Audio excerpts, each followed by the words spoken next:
ہم پر تیرا خاص کرم ہے، الحمدللہ الحمدللہ، تجھ سے قائم اپنا بھرم ہے، الحمدللہ الحمدللہ الحمدللہ الحمدللہ۔ اللہم صلی علی سیدنا محمد وعلی آل سیدنا محمد واصحاب سیدنا محمد وبارک وسلم علیہ۔ اللہم صلی علی سیدنا محمد وعلی آل سیدنا محمد واصحاب سیدنا محمد وبارک وسلم علیہ۔ الصلاۃ والسلام علیک یا سیدی یا رسول اللہ وعلی آلک واصحابک یا حبیب اللہ۔ اولیہ صلی وسلم دائما ابدا علی حبیبک خیر الخلق کلہم۔ حاضرین محترم، آج کا جمعہ شعبان المعظم کا پہلا جمعہ ہے۔ اس جمعے کو ہم اپنے امام اور امت کے امام الائمہ سیدنا امام اعظم ابو حنیفہ نعمان بن ثابت رضی اللہ تعالیٰ عنہ کے نام کرتے ہیں۔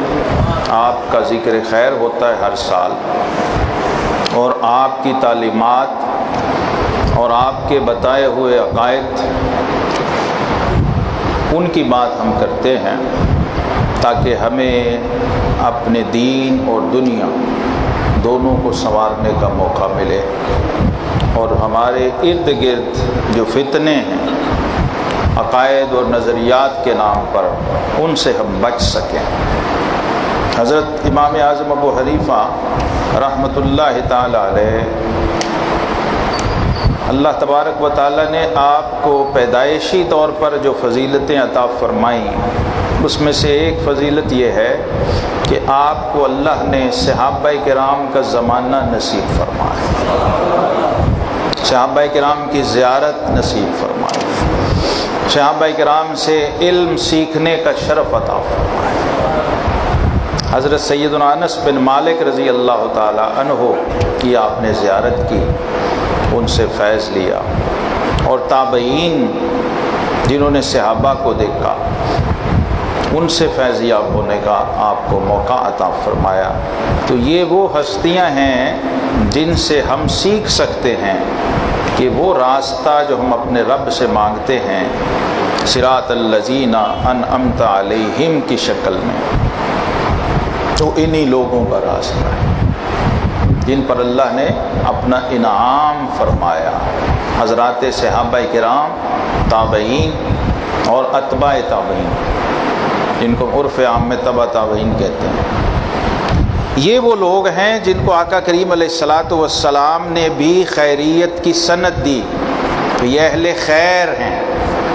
اگر خیر چاہتے ہو، بھلائی چاہتے ہو، تو ان خیر والوں کے ساتھ جڑ جاؤ۔ تو خیر سے جڑنے کا ایک فائدہ یہ ہوتا ہے کہ بندہ شر سے آٹومیٹیکلی بچ جاتا ہے۔ جب خیر سے دور ہے تو اس کا مطلب ہے کہ شر کے قریب ہے یا شر میں مبتلا ہے، دو ہی صورتیں ہوں گی۔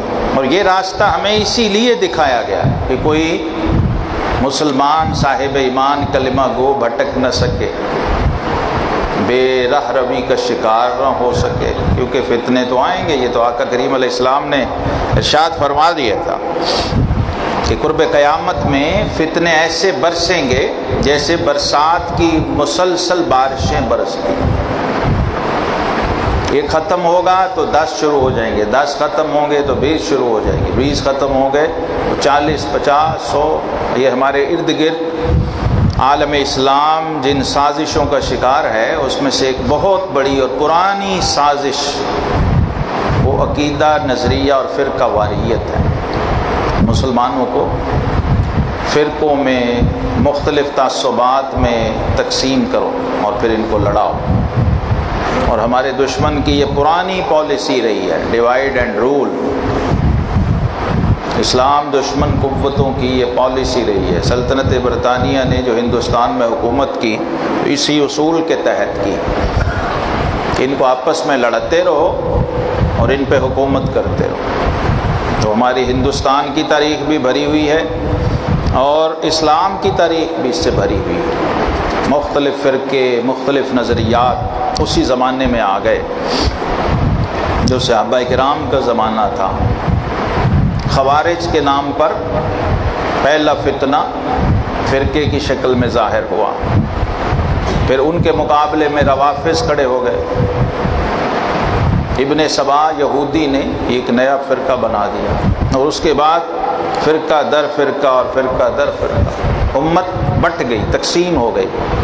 اور جس جماعت کے مقابلے میں یہ فرقے بنے، وہ جماعت وہ ہے جس کو آقا کریم علیہ الصلاۃ والسلام نے فرمایا کہ یہ نجات یافتہ جماعت ہے اور ہدایت یافتہ جماعت ہے، اور ہدایت کے روشن مینار ہیں میرے صحابہ کرام علیہ۔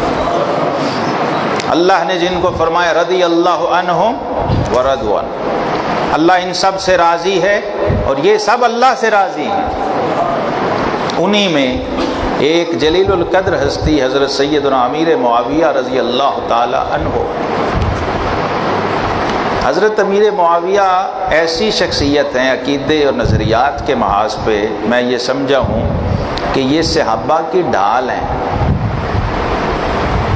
صحابہ کرام کی ڈھال ہیں۔ جو گستاخان صحابہ ہیں، صحابہ کو سب و شتم کرنے والے لوگ ہیں، صحابہ کو برا بھلا کہنے والے لوگ ہیں، ان کے سامنے امیر معاویہ ڈھال بن کے کھڑے ہیں۔ اور نبی کریم صلی اللہ علیہ وسلم نے فرمایا تھا اذا رأیتم الذین یسبون اصحابی فقولوا لعنۃ اللہ علی شرکم۔ ترمذی شریف میں ہے، فرمایا جب ایسے لوگوں کو دیکھو جو میرے صحابہ کو برا بھلا کہیں تو ان کو کہو تمہارے شر پہ اللہ کی لعنت۔ اس کو شر قرار دیا آقا کریم علیہ السلام نے۔ اور مسند احمد میں ہے، فرمایا اللہ اللہ فی اصحابی، اے لوگو میرے صحابہ کے بارے میں اللہ سے ڈرتے رہے، کیونکہ صحابہ کرام جو ہیں یہ کوئی حادثاتی لوگ نہیں ہیں، یہ اتفاقی طور پہ آ کے مسلمان نہیں ہو گئے، اللہ نے اس پوری جماعت کو چنا ہے اپنے حبیب کی خدمت کے لیے۔ اور آقا علیہ السلام نے فرمایا ان اللہ اختارنی واختار لی اصحابا، فرمایا اللہ نے مجھے اپنے لیے چن لیا اور میرے لیے میرے صحابہ کو چن لیا، یعنی یہ بھی اللہ نے چنے ہیں۔ صدیق اکبر کو اللہ نے چنا ہے، اللہ نے یار غار بنایا ہے۔ فاروق اعظم عمر بن خطاب تھے، اللہ کی رحمت نے چنا تو عمر فاروق بن گئے، فاروق اعظم بن گئے۔ سیدنا عثمان غنی جن کو آقا کریم علیہ السلام نے فرمایا لکل نبی رفیق فی الجنت ورفیق فی الجنت عثمان، فرمایا ہر نبی کا ایک رفیق خاص ہوا ہے اور میرا رفیق خاص جنت میں عثمان ہے۔ سیدنا عثمان ذو النورین کی شہادت کے بعد یہ فتنوں کے دروازے کھلے اور آقا علیہ السلام نے فرما دیا، آپ کو یہ بشارت سنا دی تھی سیدنا عثمان غنی رضی اللہ تعالیٰ عنہ کو۔ اور اللہ تبارک و تعالیٰ نے ان تمام صحابہ کرام کی فضیلت، سورہ فتح کا جو آخری رکوع ہے وہ پورے کا پورا صحابہ کی شان میں، صحابہ کے فضائل و عظمت، اور اس کے آخر میں جو لفظ ہیں وہ ساری شانیں اور فضیلتیں جو اللہ نے بیان کی، والذین معہ اشداء علی الکفار رحماء بینہم، فرمائے جو میرے محبوب کے ساتھی ہیں، صحابی ہیں، یہ کافروں پہ بڑے سخت ہیں اور آپس میں بڑے نرم ہیں۔ تراہم رکعا سجدا، تو ان کو دیکھے گا کبھی رکوع میں ہوں گے کبھی سجدے میں ہوں گے، اور رکوع اور سجدے میں کیا کر رہے ہوں گے؟ یبتغون فضلا من اللہ ورضوانا، کچھ نہیں مانگ رہے اللہ سے، صرف کہہ رہے ہیں اللہ تو ہم سے راضی ہو جا، اللہ کا فضل تلاش کر رہے ہیں۔ سیماہم فی وجوہہم من اثر السجود، تم سجدوں کا نور ان کے چہروں پر دیکھو گے، سجدوں کی تاثیر ان کے چہروں سے چھلکے گی۔ یہ ساری فضیلتیں بیان کر کے آخر میں فرمایا کہ یہ اللہ تبارک و تعالی نے یہ صحابہ کی شان اس لیے بیان کی ہے لیغیظ بہم الکفار۔ اس صحابی کی شان سن کر جس کا دل جلے، اللہ نے قرآن میں فرمایا وہ کافر کا دل ہے۔ لیغیظ بہم الکفار۔ امام مالک رحمۃ اللہ تعالی علیہ نے اس آیت کی تفسیر میں فرمایا کہ اللہ تبارک و تعالی نے کفار کی یہ پہچان اور نشانی قرآن میں بیان کر لیغیظ بہم الکفار، تاکہ اس سے کفار کے دل کو جلائے۔ وعد اللہ الذین آمنوا وعملوا الصالحات منہم مغفرۃ واجرا عظیما، اور جو ایمان والے ہیں اور اعمال صالحہ کرنے والے ہیں ان کو اجر عظیم کی بشارت اور خوشخبری سنائی۔ حضرت امیر معاویہ رضی اللہ تعالیٰ عنہ، آپ کے والد ہیں حضرت ابو سفیان، بڑی مشہور اور معروف شخصیت۔ جب یہ باپ بیٹا دونوں مسلمان ہوئے، کلمہ پڑھ کے دائرہ اسلام میں داخل ہوئے، اور بیٹے نے باپ سے پہلے اسلام قبول کیا۔ امیر معاویہ رضی اللہ تعالیٰ عنہ نے چونکہ بڑے پڑھے لکھے ذہین بڑے ہوشیار آدمی تھے، تو سن 7 ہجری میں کہتے ہیں میں نے اسلام قبول کر لیا فتح مکہ سے پہلے، لیکن اپنے والد کے ڈر سے اس کا اظہار نہیں کیا، کیونکہ بہت بڑے سردار تھے مکے کے، ابو سفیان رضی اللہ تعالیٰ عنہ، پھر صحابی بنے۔ تو جب مکہ فتح ہو گیا اور میرے والد کے دل میں بھی اسلام کے لیے، اسلام کی جو روشنی اور نور تھا اس نے غلبہ کیا، اور میں نے دیکھا کہ میرے والد صاحب کا بھی اسلام کی طرف میلان ہو رہا ہے، تو پھر میں نے اظہار کیا کہ میں بھی محمد عربی صلی اللہ علیہ وسلم کا کلمہ پڑھ چکا ہوں۔ اور آپ کو ایک اور بہت بڑا شرف حاصل ہے،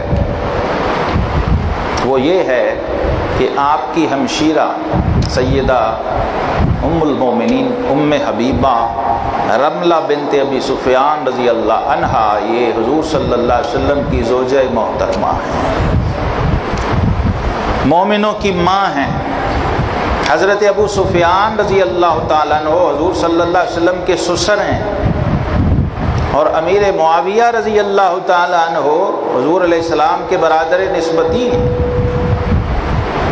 اس لیے مولانا روم نے آپ کو خال المومنین لکھا، فرمایا یہ مومنوں کے ماموں ہیں، مومنوں کی ماں کی کہ بھائی جو ہوئے ام حبیبہ رضی اللہ تعالیٰ عنہ کے۔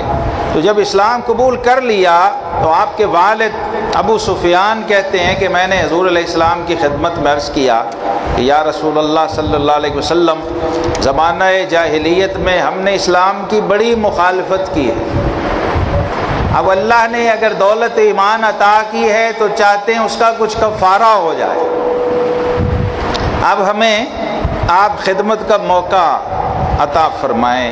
تو سب سے پہلے آپ نے اپنے بیٹے کو حضور علیہ السلام کی خدمت میں پیش کیا، کیونکہ پڑھے لکھے آدمی تھے، لکھنا جانتے تھے، حساب جانتے تھے، اس زمانے میں بہت کم لوگ تھے ایسے۔ تو آپ نے عرض کیا کہ حضور میں اپنے بیٹے کو آپ کی خدمت کتابت کے لیے وقف کرتا ہوں، کیونکہ لکھنے والے لوگ کم ہیں، تو خطوط کے لیے، خط و کتابت کے لیے جب وحی آتی ہے تو کتابت وحی کے لیے، کیونکہ میرا بیٹا بہت اچھا کاتب ہے۔ کاتب کا معنی عربی میں سیکٹری ہوتا ہے، یہ یاد رکھیں۔ جب لفظ کاتب آتا ہے تو اس کا معنی ہے سیکریٹری۔ یہ جو کاتبین وحی کہتے ہیں یہ سارے حضور علیہ السلام کے سیکٹری ہیں۔ کیا کرتے ہیں؟ نزول وحی کے وقت اللہ کے کلام کو لکھ کے محفوظ کرتے. یہ شرف حضرت امیر معاویہ کو بھی حاصل ہے. آپ کو بھی کتابت وحی سے حصہ نصیب ہوا، اور اس کے علاوہ لکھنے کا جتنا بھی یہ جو خطوط سنتے ہیں نا، حضور صلی اللہ علیہ وسلم نے خطوط لکھے تھے دنیا کے بادشاہوں کے نام، وہ سارے خط امیر معاویہ کے لکھے ہوئے تھے. اس پہ مہر حضور صلی اللہ علیہ وسلم کی لگتی تھی. تو آپ کو پھر بڑا قرب ملا، خاص طور پہ جب آپ کی ہمشیرہ حرم نبوی میں شامل ہوئیں اور ام المومنین کے منصب پر فائز ہوئیں. سیدہ ام حبیبہ رضی اللہ تعالیٰ عنہا بہت عظیم اور جلیل القدر ہستی ہیں اسلام کی تاریخ میں، اور امہات المومنین میں آپ کا بہت بڑا مرتبہ ہے. تو پھر بڑا قرب رہا حضور علیہ الصلوۃ والسلام کی خدمت میں. آپ نے جہاد بھی کیے. اسلام کی تاریخ کا سب سے جو نازک غزوہ ہے وہ غزوہ حنین ہے، جس میں آقا کریم علیہ السلام کی انگشت مبارک زخمی ہو گئی تھی. بڑا ہی نازک موقع تھا جس پر قرآن پاک کی سورہ توبہ کی آیات اتری تھیں، اور دشمنوں نے بہت ہی قوت کے ساتھ، یعنی پورا کفر جمع ہو کے آ گیا تھا، اور آخری حلہ بولا تھا کفر نے. جیسے بدر پہلا مارکا تھا، ایسے حنین حق و باطل کا آخری مارکا. اس میں فیصلہ ہونا تھا کہ اب عرب پہ اسلام نے حکومت کرنی ہے یا کفر نے حکومت کرنی ہے. یہ موقع تھا، اور اس موقع پر حضرت امیر معاویہ رضی اللہ تعالی عنہ بھی حضور علیہ السلام کے ساتھ تھے، اس غزوہ میں شامل تھے. تو اللہ رب العزت نے یہ آیات اتاری جب فتح حاصل ہوئی مسلمانوں کو، تو فرمایا ثم انزل اللہ سکینتہ علی رسولہ. اور کہتے ہیں اس وقت صرف ایک ہی بزرگ تھے جن کی 83 سال عمر ہوئی، حضرت ابو سفیان رضی اللہ عنہ. یہ کھڑے ہو کر مسلمانوں کو حوصلہ دے رہے تھے، ان کا حوصلہ بڑھا رہے تھے دشمنوں کے مقابلے میں. تو رب کائنات نے یہ آیات اتاری اپنے حبیب کریم علیہ الصلوۃ والسلام پر. اس وقت آقا علیہ السلام بہت کم ایسا ہوتا تھا کہ خود بھی میدان جہاد کے اندر شامل ہو کے باقاعدہ تلوار چلائیں. اس غزوے میں آقا علیہ الصلوۃ والسلام خود بھی اپنی شمشیر رسالت کے ساتھ میدان عمل میں جلوہ افروز تھے. تو بڑا نازک وقت تھا، اور یہ رجز آپ نے پڑھا تھا، تاریخی رجز، انا النبی لا کذب انا ابن عبد المطلب. گھوڑے پر سوار ہو کر بڑے جوش و جذبے سے اپنے جان نثاروں کا حوصلہ بڑھایا تھا کہ اے لوگو ان کافروں سے گھبرانا نہ، میں اللہ کا سچا نبی ہوں، جھوٹا نبی نہیں ہوں، اور میں ابن عبد المطلب ہوں، میں متولی کعبہ سردار قریش عبد المطلب کا پوتا ہوں. تو صحابہ کرام کو حوصلہ ہوا، اور اللہ کی طرف سے جیسے بدر میں فرشتے اترے تھے، حنین میں بھی فرشتے اترے اور فرشتوں نے مدد فرمائی. ان اہل ایمان میں حضرت امیر معاویہ بھی شامل ہیں جن کے ایمان کی گواہی قرآن نے دی ہے. ایسی ہستیوں کے بارے میں زبان درازی کرنا، گستاخی کرنا، بدتمیزی کرنا شریعت اسلامیہ میں گناہ کبیرہ اور حرام ہے.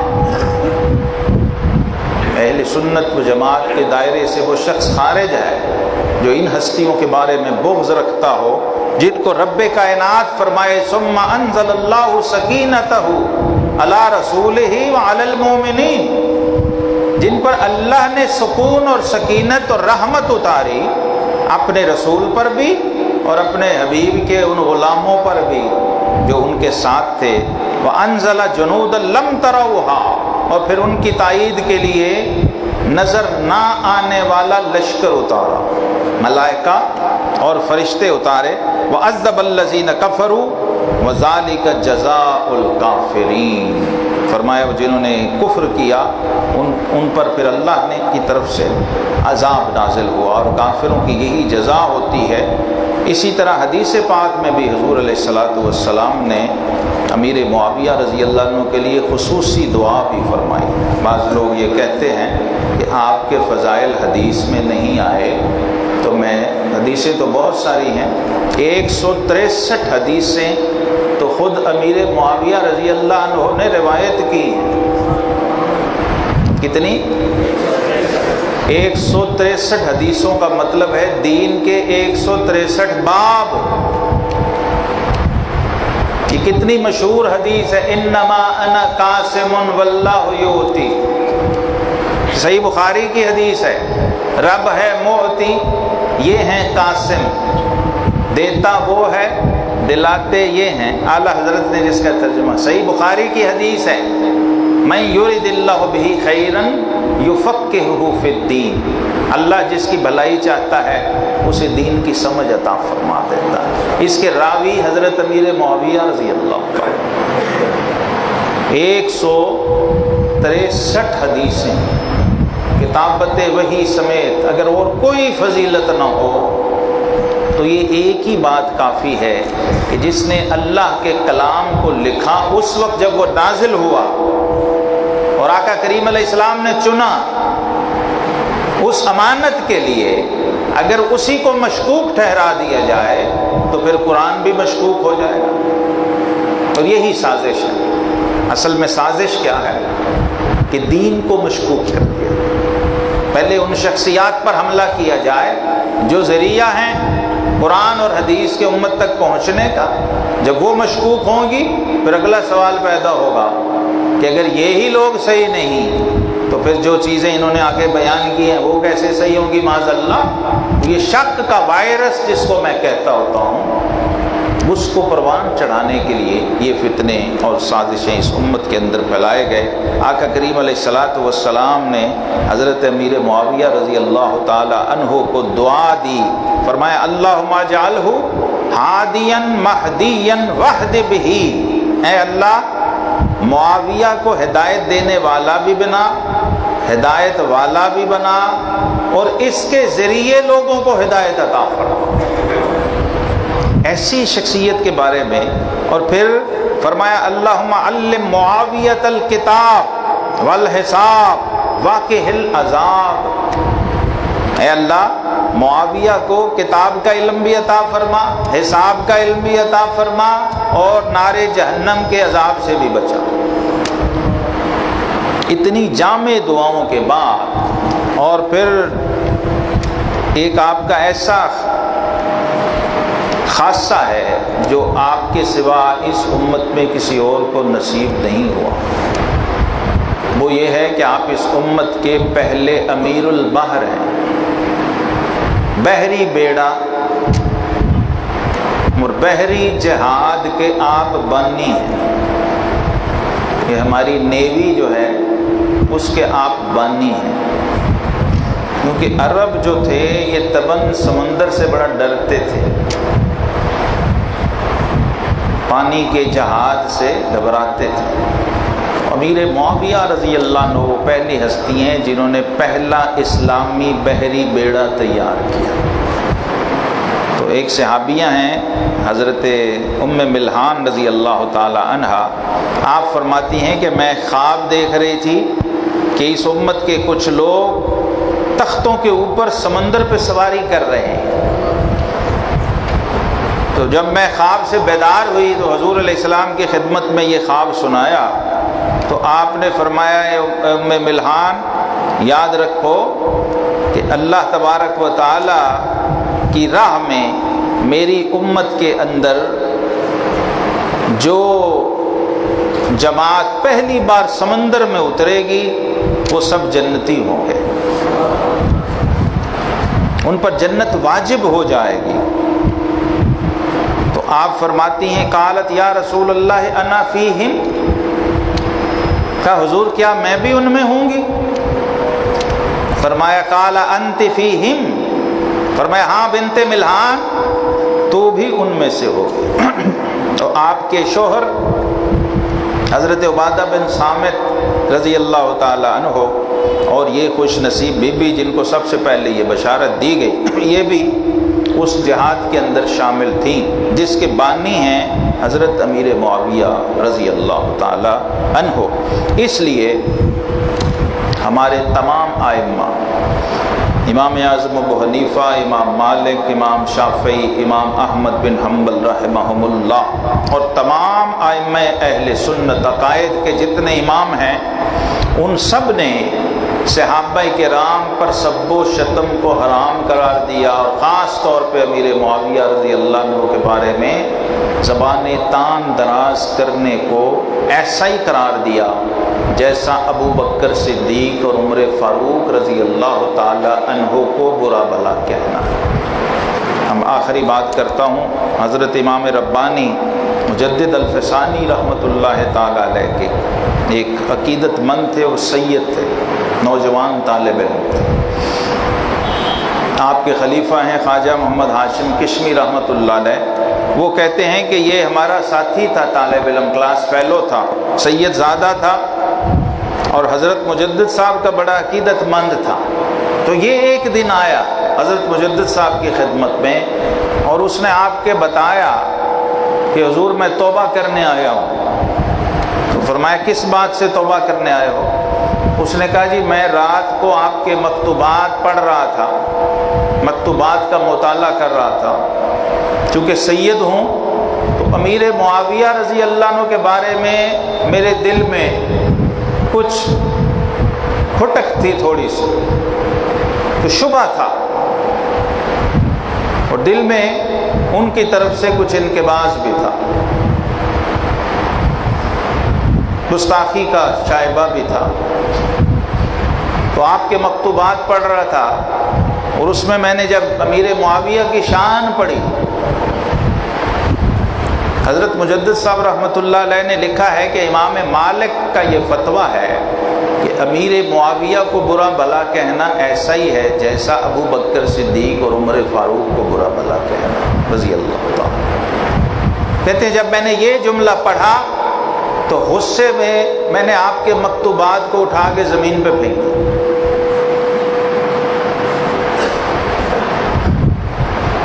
کہ یہ کیا بات ہوئی؟ یہ حضرت امیر معاویہ کی فضیلت بیان کر رہے ہیں، اور ایسی جیسے ابو بکر عمر فاروق رضی اللہ عنہ۔ وہ کہتے ہیں خواب میں نے دیکھا کہ آپ آئے اور آپ نے میرے کان پکڑ لیے، میرے کان سے پکڑ کے فرمایا اے طفل نادان، تو ہماری بات کو مانتا نہیں ہے اور بے ادبی کرتا ہے۔ تو میرے کان سے پکڑ کے کہا آؤ میں تمہیں لے کے چلتا ہوں۔ مجھے لے کے چلے، ایک بڑا خوبصورت جنتی باغ تھا، پھلوں کا لدا ہوا اور پرسکون مقام۔ وہاں مسند پہ میں نے دیکھا ایک نورانی شخصیت دور سے بیٹھی ہوئی ہیں، اور آپ اندر گئے۔ حضرت امام ربانی مجدد الفسانی رحمۃ اللہ تعالی علیہ ان کو سلام کیا، انہوں نے بھی بڑی خندہ پیشانی اور محبت سے سلام کا جواب دیا اور اپنے پاس بٹھایا۔ تو آپ فرماتے ہیں اتنے میں حضرت نے مجھے آواز دی اور فرمایا نادان سید زادے ادھر آ، میں تیرے جد امجد علی المرتضیٰ شیر خدا کے پاس تجھے لے کے آیا ہوں۔ اب ان سے پوچھ لے کہ ہم نے صحیح کہا ہے یا غلط کہا۔ کہتے ہیں میں ڈرتا لرزتا ہوا حضرت شیر خدا علی المرتضیٰ رضی اللہ تعالیٰ عنہ کے سامنے گیا، تو آپ نے بڑے جلال سے مجھے دیکھا اور فرمایا کہ ہم آپس میں بھائی ہیں، صحابہ کرام آپس میں بھائی ہیں، ہمارے اختلافات کے اندر تمہیں دخل دینے کی اجازت نہیں ہے، اور خبردار بھی اور گستاخی کا ارتکاب نہ کرنا۔ اور پھر حضرت مجدد صاحب کی طرف اشارہ کر کے فرمایا ان کی بھی کسی بات کو کبھی رد نہ کرنا، ان کے کلام کو کبھی رد نہ کرنا۔ تو کہتے ہیں کہ میں روتا ہوا خواب سے بیدار ہوا اور سیدھا آپ کی خدمت میں آ گیا ہوں اور توبہ کرنا چاہتا ہوں۔ اب میرا دل امیر معاویہ کی قدورت سے پاک ہو گیا، اور آپ کی برکت سے وہ جو میل تھا وہ سارا دھل گیا۔ تو اللہ رب العزت ہمارے سینوں کو بھی، یہ تو شعبان کا مہینہ ہے اسی لیے کہ اپنے دلوں کو کینے سے پاک کیا، مومن کا کینہ بھی دل میں نہ رکھا جائے، چاہے جائے کہ صحابہ کرام کا بغض اور کینہ دلوں میں پالا جائے۔ اللہ رب العزت ہمیں حضرات صحابہ کرام کی محبت اور ادب نصیب فرمائے۔ وآخر دعوانا الحمدللہ۔